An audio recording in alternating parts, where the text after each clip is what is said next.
के सामने उसके साक्षी बने हैं। और जानते हैं हम साक्षी क्यों बने हैं? इसलिए बने हैं कि हमारे परम पूजनीय गुरुदेव संत श्री बालक योगेश्वर दास जी महाराज हमारे बीच में हैं। आज हमारे भैया यहाँ स्टेज पर गा रहे हैं। कितने बढ़िया भजन सुन रहे हैं आप लोग। जानते क्यों सुन रहे हैं? क्योंकि हमारे समक्ष बैठे हुए हैं संत श्री बालक योगेश्वर दास जी महाराज। आज पूरा पावन पूरी पौनी रोशनी से चकाचौंध है। कोई ऐसा घर नहीं, कोई ऐसी गली नहीं जिसमें दिवाली सा उत्सव ना मनाया जा रहा हो। और जानते हैं ये क्यों हो रहा है? इसके भी सूत्रधार हमारे परम पूजनीय संत बालक योगेश्वर दास जी महाराज हैं। कितने भाग्यशाली हैं हम सभी लोग यहाँ पे जो बैठे हुए हैं कि हमारे बीच में एक ऐसी विभूति है जिसके चरणों को हाथ लगाने के लिए यही नहीं पूरे भारत में लोग प्रतीक्षा करते हैं, लाइन में लगे रहते हैं। और हम सब इनके सामने नाच गा रहे हैं। इसका भी जो कारण है वो इनकी दया है। ये इतने दयालु हैं कि अपने सामने हमें मस्ती करते हुए देखते हैं और खुश होते हैं।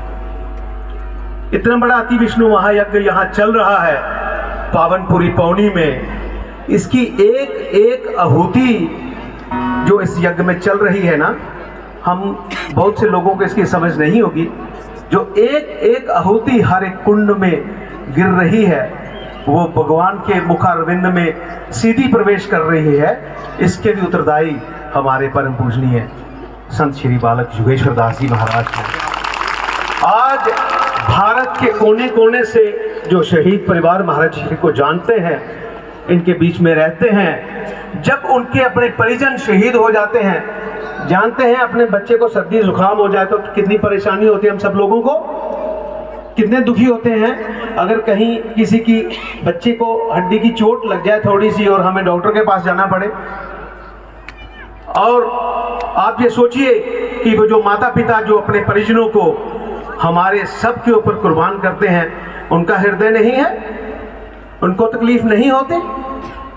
ढाढ़स बढ़ाने के लिए तो बहुत से पॉलिटिशियन वहां चले जाते हैं और हम सब लोग भी कुछ देर के लिए चले जाते हैं। लेकिन आज अगर उन सभी परिजनों के मुख पर स्माइल है, मुस्कान है, तो उसके उत्तरदायी भी हमारे परम पूजनीय संत बालक योगेश्वर दास जी महाराज हैं।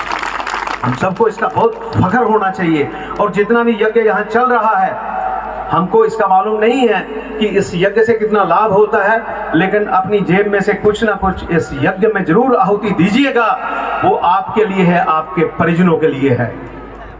आप अगर ऐसा करते हैं तो किसी के सर पर कोई एहसान नहीं होगा। ऐसी बिसात इन्होंने यहाँ बिछाई हुई है, यहाँ पर आप ये सब कर सकते हैं। अलबत्ता मौका कहाँ मिलता है ऐसे कार्यों में भाग लेने का। इसके भी उत्तरदायी संत श्री बालक योगेश्वर दास जी महाराज हैं। आज छोटे सा शहर है हमारा पावनपुरी पौनी, उसमें जम्मू कश्मीर यूटी के सबसे बड़े उपराज्यपाल अगर यहाँ पर दो हेलीकॉप्टर लेकर के यहाँ पहुँचते हैं तो वो हमारे और आपके कारण नहीं है। इसके भी उत्तरदायी संत श्री बालक योगेश्वर दास जी महाराज हैं। ये याद रखिएगा आप लोग, इसको कभी भूलिएगा नहीं। और पूरे साल अभी एक दिन रह गया ना, तो दिल में अभी से कुछ कुछ होना शुरू हो रहा है कि कल के बाद क्या होगा। हो रहा कि नहीं हो रहा है? हाथ खड़े कीजिए जिनके दिल में कुछ हो रहा है। तो ऐसा कुछ कीजिए सब मिलजुल करके कि हम सब लोग एक पंक्ति में खड़े होकर के महाराज श्री के साथ चलें। कल इस यज्ञ का आखिरी दिन है, यज्ञ विश्राम को अग्रसर हो रहा है, तो यहां पर विश्राम को अग्रसर हो रहा है। महाराज श्री का अगला यज्ञ इस दुनिया के सबसे बड़े मेले पावनपुरी प्रयागराज में, वो भी पावनपुरी बना दिया महाराज जी ने, प्रयागराज में होने जा रहा है। वहां पर ऐसा ही यज्ञ चलेगा। यहां पर कतार में बहुत सारे साधु संत पीर फकीर महाराज श्री के चरणों को हाथ लगाने के लिए तरसते हैं। आप बहुत भाग्यशाली, आप सभी लोग बहुत भाग्यशाली हैं।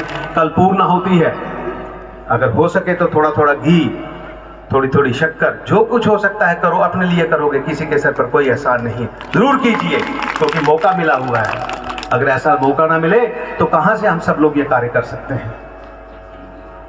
मैं बहुत भाग्यशाली हूं, बहुत विनम्रता से मैं सभी को ये कहता हूं कि मैं भी आपकी तरह एक हूं जिसको मौका मिलता है ऐसे यज्ञों में। लेकिन हम डरते बहुत हैं, चाहे मैं हूं, चाहे कोकी मास्टर जी हैं, बब्बी हैं, लक्की है, बिन्नी है, हम सभी लोग महाराज श्री की तरफ देखते रहते हैं। और सच कहता हूं, दिल से सभी के सामने कन्फेस करता हूं, जान निकलती है अगर महाराज जी ऐसे टेढ़ी नजर करके देखेंगे कहीं गलती से कहीं गलती तो नहीं हो गई। इनकी कृपा है कि गलती कम होती है और इसके उत्तरदायी महाराज श्री ही है। इनकी कृपा है, इतने दयालु है महाराज श्री। इसलिए प्रत्येक व्यक्ति का फर्ज बनता है कि अग्रसर हो, आगे आए, प्रत्येक जवान, प्रत्येक बच्चा। और यहाँ पर आने के लिए मैंने देखा है बहुत से बुजुर्ग लोग भी सोटी लेकर के यहाँ पर परिक्रमा कर रहे होते हैं। उनको भी लगता है कि कोई है जो पूछता है, कोई है जो पूछता है। कोई ऐसा व्यक्ति मुझे बताओ जिसको महाराज श्री गले नहीं लगाते हैं।